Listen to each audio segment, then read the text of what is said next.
Hey guys, Chris from Depreciation here, and in this video, I'm going to show you the solution for question 4 from the Jan 2014 POA Paper 2. If you want to see the solutions for the other questions on this paper, I'm going to put a card up there and a link in the description below, so be sure to check those out as well. And with that said, let's get into the question. Okay, so this was a past paper question dealing with depreciation, and we're going to take a read of the information.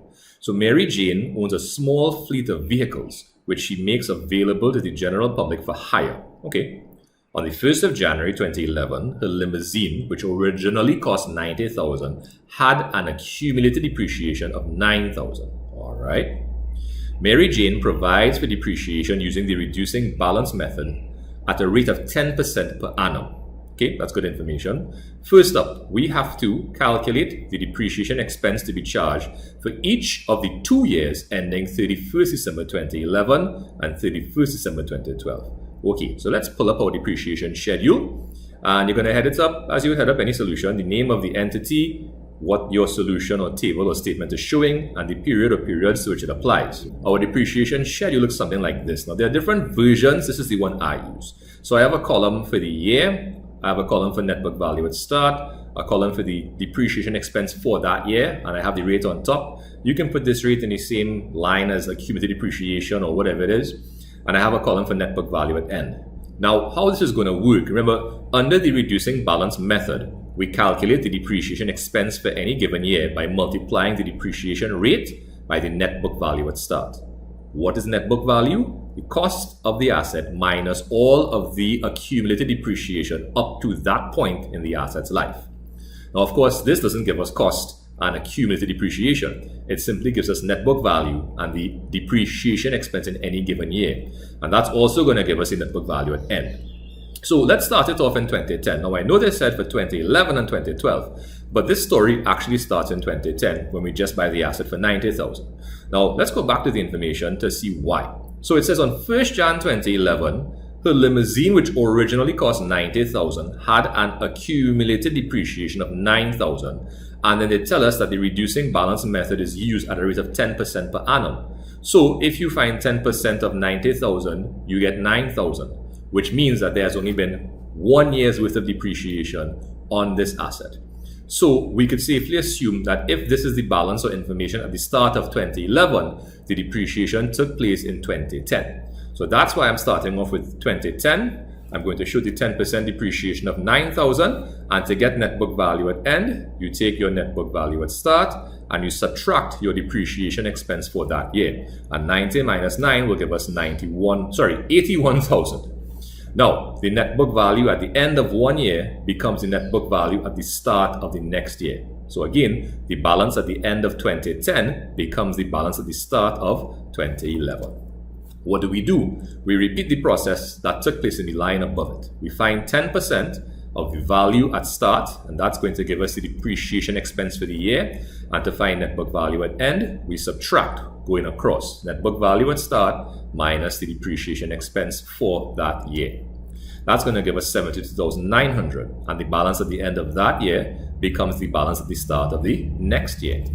And what do? We repeat the calculation as per usual. You find 10% of the net book value at start, and that's going to give you the depreciation expense for that year, and you simply subtract going across net book value at start minus the depreciation expense. That's going to give us the net book value at end of 65,610. Now, what we want are these two figures here, the depreciation expense for 2011 and the depreciation expense for 2012. Okay, so that's basically it for part A. So now we're going to take a look at the next part of the question. Okay, so part 2 is asking us to draw up the provision for depreciation account for the 2 years, so 2011 and 2012.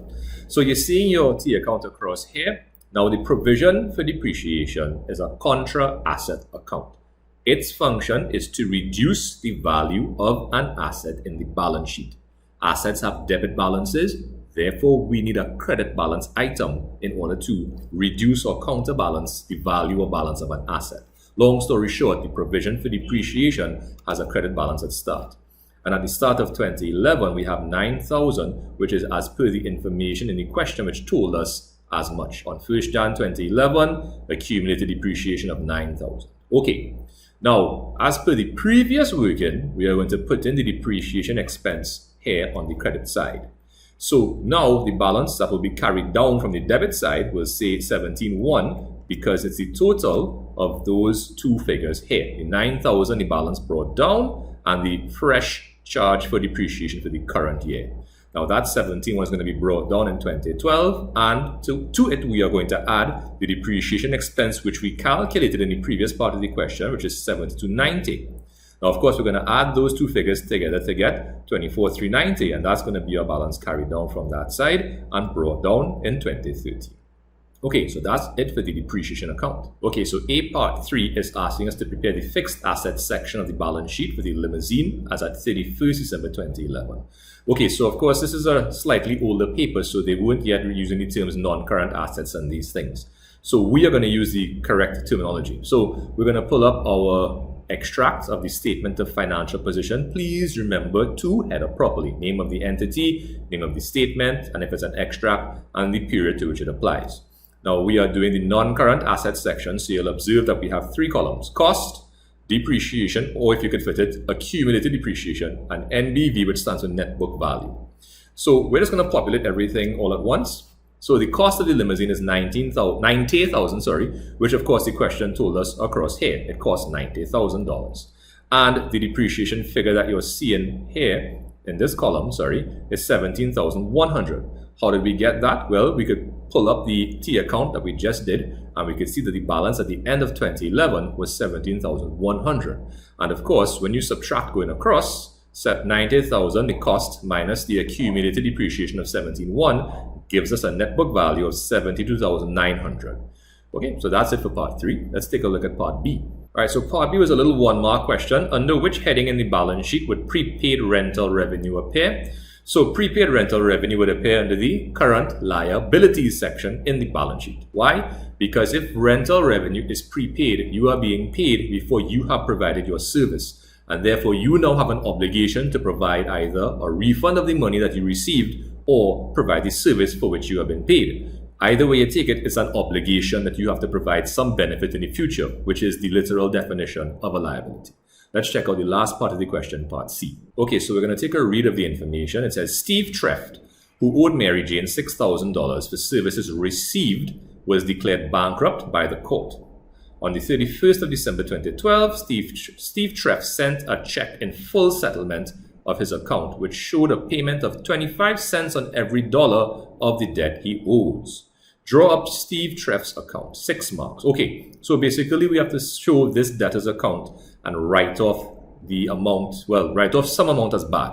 So let's open the T account and we're going to put in the $6,000 in that account. Now, of course, it's a debtor's account and a debtor is an asset. Assets have debit balances. So we're going to see the balance brought down on the debit side.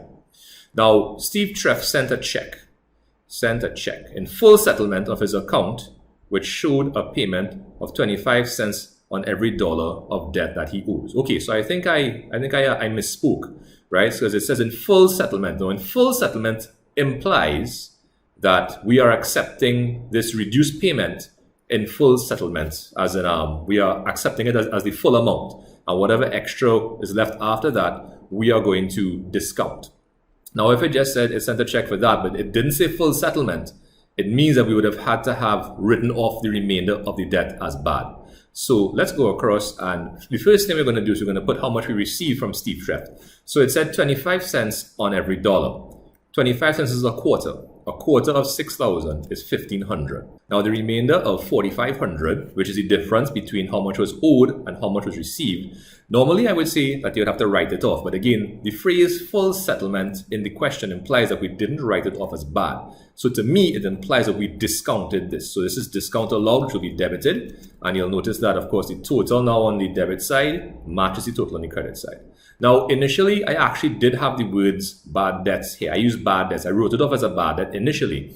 But when I was rereading the question and it said full settlement, something clicked in my brain. So you see, sometimes it's good to go over work that you've previously done with fresh eyes to see whether you could see something new or to see if you made a mistake when initially you thought you had it right.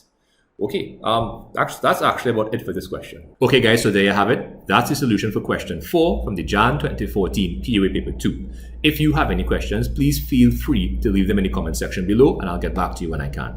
If you want to check out any more videos, I'm going to put some cards up here. Don't forget to subscribe and be sure to check out my website that has some free POA handouts that you might find useful. Anyway guys, as per usual, thank you so much for watching. Take care of yourselves and I'll see you next time. Bye.